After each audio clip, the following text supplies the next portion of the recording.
Have you heard? In the girls' restroom, there's a pervert. This has been my radio show. Turn the radio off now. Isn't she basically just a mean girl? Who? Sakura for spreading rumors about people. I guess so. Hi, I'm Annie. And I'm Minty. And I could have done the voice the whole episode, just watch me, but this is FunUntitled, where we serve every podcast with an FU, but not like that, where we ruin your eardrums. Yeah, if you couldn't tell what that horrible voice was because you just turned away from that, we're going over season 1, because I'm assuming there's going to be a season 2, of Toilet Bound Hanako-Kun. I don't know, man. It could be like another Nozaki-kun situation. The bullshit that Gekon Shoujo Nozaki-kun does not have a season 2 is complete bullshit, and it's been a very long time since the anime has played. Anyways, our qualifications for doing a good review is I read a lot of shonen, but I am a slut for good art and love. And I just saw ghost stories. Yes. That's basically it, and I forced Minty to watch it because I really like Toilet Bound Hanako-Kun. But when I was watching the dub, if you may remember, when the dub was coming out, we had something called COVID. So the dub got paused a bit, and I never finished the series until recently. We're gonna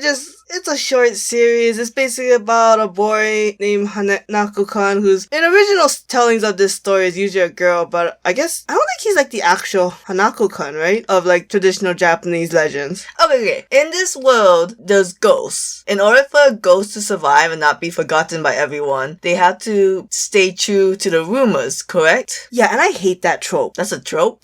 Do you remember the worst DreamWorks movie with Jack Frost? With Santa Claus, the Easter Bunny, and the Tooth Fairy being a hummingbird? Oh, that one's. Yeah, they also had that trope of like, they're strong as long as kids believe in them. I have a question. You could have easily said, remember that movie where Jack Frost was shipped with Elsa? And I would have known it better. Well, that's how I remember it, okay? I don't go into fandom things. Whatever. I think it's called Spirits of the Guardian? I don't know. You think I would have given you the name if I knew the damn name. Okay, I didn't know that was in that movie. Anyways, just to get to my point, if all the rumors says Hanako-kun is a girl, shouldn't Hanako-kun be a girl? Well, why is she called Hanako-kun? It's always been kun, that's why. Which is a boy suffix, or honorific. Well, maybe in the original rumor, it's Hanako-chan. I just said it's always kun. Like, in Ghost Stories, was it kun? Yes. Well, I don't know. I know definitely when we used to read mangas, back in my day, before we knew any of this san-kun shit, we had a glossary before the manga began, so they could explain, alright, when they say kekaku means plan.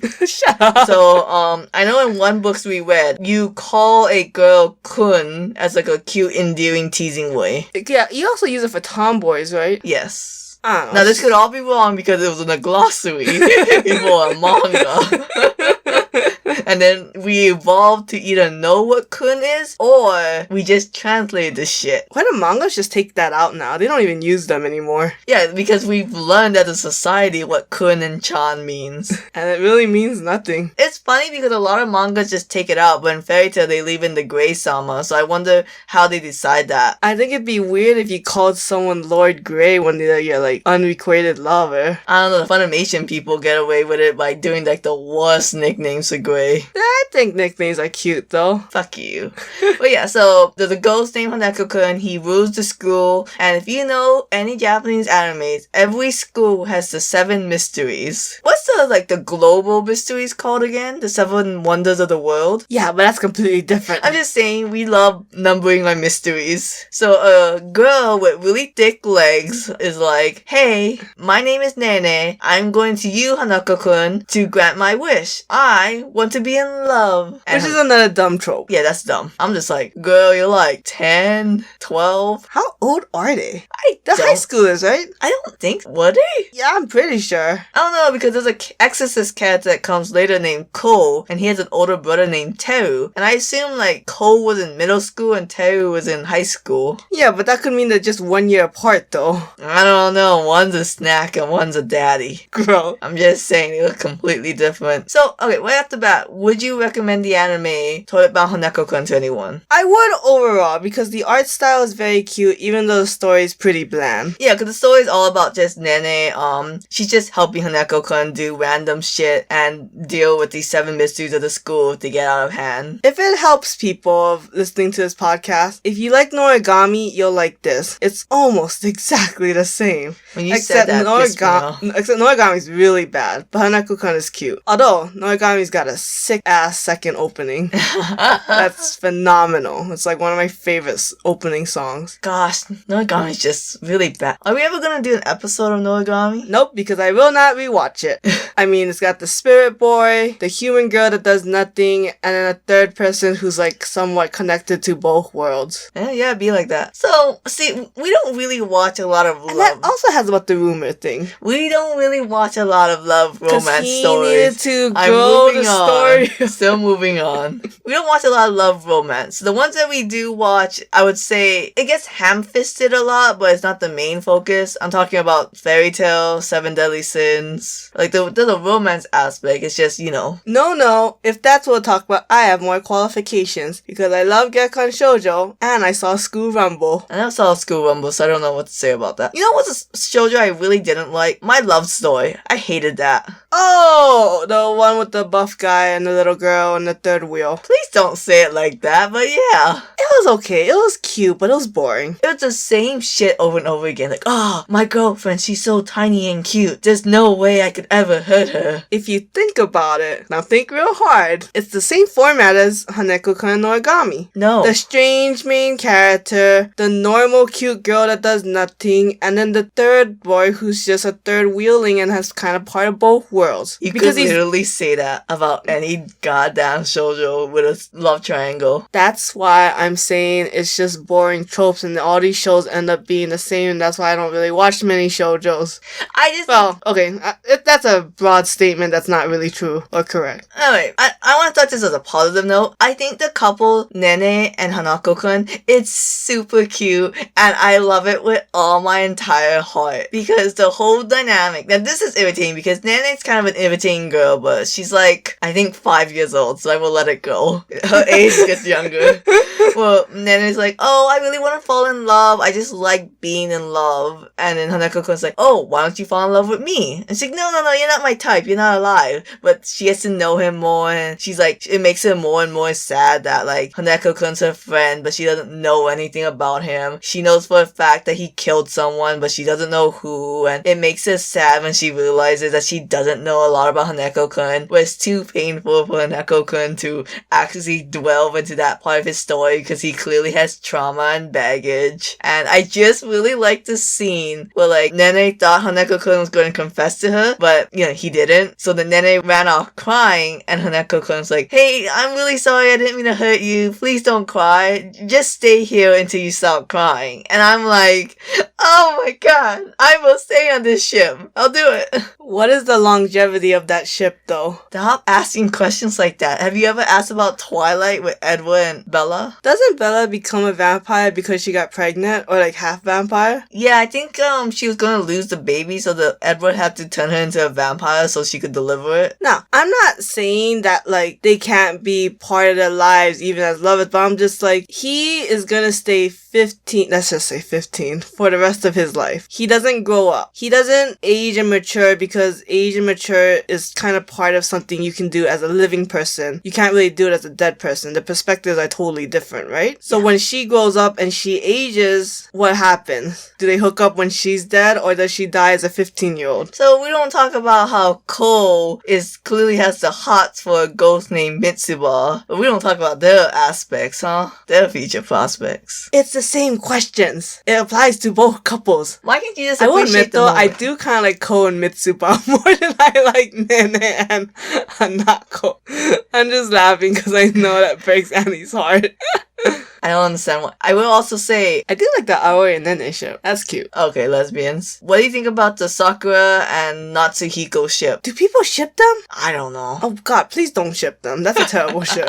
Yeah. So let's get into like another element, like the actual quote unquote plot of Hanako-Kun. By the way, I never read the manga. I only watched the anime. I only saw like a glimpses of the manga because I wanted to read some of my favorite scenes in black and white. Because like I said, the art style is very stunning. The black and white manga, they really know how to use them blacks and decorative stuff. The anime, they do that weird red overlay and it just looks really nice. The problem is though, this is a tangent. I'll go back to my original point one day. My only problem is that there's a lot of serious scenes that get immediately followed by a cute chibi scene, and it really ruins the mood sometimes. And in the manga, it works because you have a big panel of the serious scene and like a tiny panel of the funny LOL scene. But in the anime, you can't really do that. Like you can dedicate a little bit more time to the serious moment, but you know the tiny scene in the manga is now really big in the anime, and you can't really avoid that. So I'm like, it kind of ruins the mood sometimes. Like I think there was one scene where Hanako-kun was comforting Nene because Hanako-kun is always saving Nene's life, and like I guess the way he comforts people is by touching their face. So he starts like squeezing Nene's cheek, and like it's all chibi and cute. And in the anime, it's like, oh well, you just like this cool badass moment was like really interrupted by this weird face touching thing now, and you couldn't even draw it nicely. Isn't there some weird Deus Ex Machina things with Hanako-kun? Yeah, kind of. He is literally always saving Nene, and it makes no sense how he's able to save her. When she got captured, and then Natsuhiko was with her, and it was like, and then Hanako found them, and it's like, well, through radio, but still, it's like, how the hell? They don't even explain it. Yeah, I don't know. Anyways, back to my original tangent before I got really into the art. Sorry, I like art. What was the original The tangent? quote-unquote plot of Hanako-kun. Right. So you have Hanako-kun, he does wishes for humans, but it comes at a cost. So he tries kind of not to do the wish because he doesn't want them to pay the costs. So like, oh, Nene, I want to be in love. Hanako-kun, alright, I have a book that will help you get your man. And then he's like, I was hoping for a spell. And Hanako-kun was like, I was hoping you wasn't so thick. Give me something to work with here, girl. I want to be a wingman, but God, you're making it difficult. And meanwhile, on the flip side, there's someone who looks just like Hanako-kun. Ooh. And his name is Tsukasa. He's grant wishes for the dead. And then like his payment is that he distorts the fuck out of those ghosts. And he makes them all violent and it's like, you okay, Tsukasa? So Nene is Hanako-kun's apprentice, and Tsukasa has his own apprentice, which is the girl from Revolutionary Girl Utena, who's always doing the whole whispering crap before the duel. It is! Oh my god. Yeah, be like that. Wow. And her name is She does look like a Revolutionary Girl Utena character. She does. And her name's Sakura, but season 1 doesn't really go into Sakura, so it's kind of like, I don't give a shit. Who this bitch? Who this bitch? Get out of here. And what do you think about the plot? I couldn't care less about anything with Tsukasa, Sakura, and Natsuhiko. I mean, I think it's cool that he's gonna team up with the other 7 mysteries of the school, but other than that, I couldn't give a shit. I don't like it when a series is like, let's show why they're the bad guys, but don't tell me what their purpose is. I mean, something about like he wants to... I don't know what Tsukasa wants to do. Tsukasa has a thing where like, something about he wants ghosts to just be free, and Hanako-kun's like, you can't let ghosts be free or else you'll start hurting humans and you break the whole world order thing. And Tsukasa's like, oh, if the world's so fragile that, you know, ghosts can break it, then maybe we should. He's basically just a weird sadist. This is a little manga spoilers, but Tsukasa's batshit crazy. So they kind of explain why he's doing all this, but at the same time, it doesn't really make sense. It's interesting when shows go that route, because Jujutsu Kaisen kind of goes something like that too, where the group of curses think that maybe,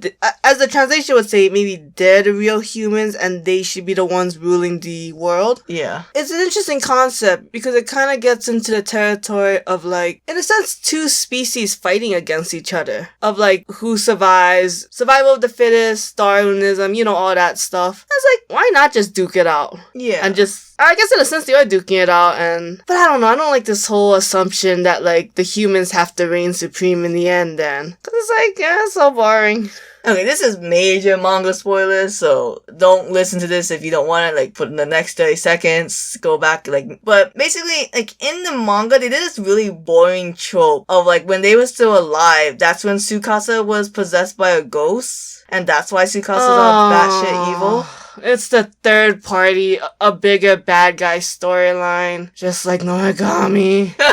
And it's just kind of bullshit to me, just because then, like, it made Tsukasa just a really boring character, because he's literally just the epitome of an evil ghost. And then Tsukasa, Sakura, and Natsuhiko are gonna team up with Hanako, Nene, and Cole to defeat this third party, because they're just kids and they're not the bad guys. Okay, that's enough of the manga spoilers. I tried to not go into the whole nitty gritty of it. Is that what happens? I swear. No, I don't know. I think the latest chapter, I think chapter 79, it just got a whole announced of the Tsukasa's whole thing. Ugh. So we don't know if there's a bigger baddie. Again, I was just looking for my favorite moments, and then I learned a bunch of things. Like, the manga talks about Teru a lot more, about how he's this exorcist whose childhood was taken away from him, because exorcists don't need childhoods. So he was just training a bunch. So that's why he hates Hanako-kun, because he's like, his whole existence is all about getting rid of ghosts. Meanwhile, in the anime, is Teru hot. Teru is hot. Teru hot. I want to see Nene kill Sakura. Not because I don't like Sakura, but I think there should be some nitty gritty, fight for your life shit. Okay, before we get into weird cat fights. Alright, 7 mysteries of the school. Did you think any of them was interesting? No. It's kind of sad, because that's the whole plot of the episode. That is the lure of the show. That is the introductory scenes that they use to make you think, oh, this series is gonna be fun. Then it gets into, like, the deeper, that's episodic, and then it gets to, like, the deeper, oh, this is what the series is about, and then, okay, the lure was boring. The episodes, the whole plot of it is boring. Again, I really just like this series for its art more than anything else. I just think it's sad because the Japanese schools have these 7 mysteries. We always see little glimpses. I saw, like, the Blue Exorcist have a whole mini arc about tackling the 7 mysteries of the school. So I was really hoping to learn some actual cliche mysteries. That's what Ghost Story was kind of, well, not really. But in, like, oh, there's a mirror where it sends you to your own personal hell. Or, oh, if you touch the 4th step of the staircase, you go sent to the spirit world. And it's like, yada yada yada. Like, oh my god.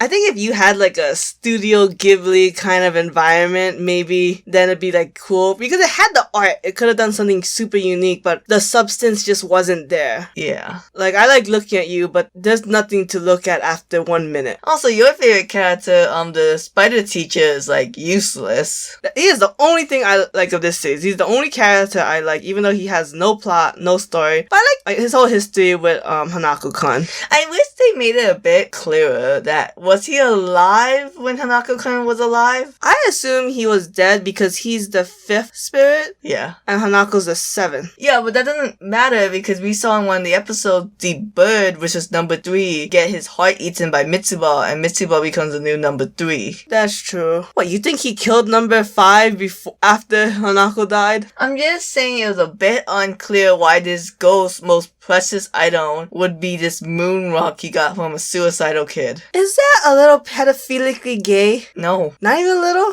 No one thought that. I thought that. That was my first thought. I was like, this is a little pedophilically gay. And with that, I think we're gonna end Hanako-kun. If I had to rate it, I would say, yeah, watch the anime. It's not the greatest soundtrack, but, the art's really nice. And then, I guess, read the manga, because I don't think it's getting a season 2. I'd recommend it, yeah, just for the art. Really? You don't think it's a season 2? I mean, there's a lot of shoujos that don't get season 2. I'm not reading the manga. I might read the manga. Like I said, the art's really nice. Do you think Nene looks just like a girl version of Senku from Dr. Stone? Oh my god. Because it's like white and then green at the bottom? Yeah. Oh my god. It's Nene Ishigami. Bye.